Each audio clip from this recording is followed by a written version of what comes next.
Hey guys! Another day, another mini vlog! Naka-ready nga na naman kami para pumasok sa eskwelahan. Nakalabas na nga rin pala kami ng gate at paalis na nga sana nang makalimutan nga ni Achilles ang kanyang water bottle. Pinakuha ko nga kay Ate Jamira at ako na nga lang ang naglagay sa may bulsa ng bag ni Achilles. Pagkadating nga namin dito sa may eskwelahan ay nagpa-check nga muna sa guard itong si Jamira ng kanyang bag. At bagong pumasok ang mga high school ay chinecheck nga muna ang kanilang bag. Pero ang mga grade school na hindi na nga kailangan. At bago nga umakyat si Ate Jamira sa kanyang kwarto sa taas, ay tinawag ko nga muna siya para makapagbabay nga sa camera. Char. Nagpunta nga rin pala kami dito sa may kaibigan namin nagbebenta nga ng prutas. Nakita nga namin na puro bago nga ang kanyang benta. At mukhang matamis naman itong mga ubas. At dahil kakilala nga namin yung nagbebenta, ay may pa-unlimited pre-taste pa nga. Wala ngang magawa ang may-ari kapag kami nga ang bumibili. At dahil may pa-pre-taste nga siya, ay kailangan nating bumili. At ito nga yung bibilin ko, yung may mga buto. Kumuha nga ako ng isang peraso dito para tikman. Matamis nga naman yung natikman ko, kaya dito na nga rin ako kumuha ng aking bibilhin. Napakadaming klase nga ng ubas ang kanyang paninda, pero itong may buto nga ang aking kinuha. O diba, at sumadline pa nga itong sisisihani sa pagbebenta.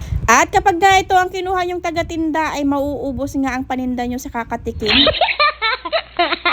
At hindi nga lang yon dahil napakabarat nga din itong babaeng ito. Yung kulang na nga lang ay hihingin niya na yung kanyang bibilhin.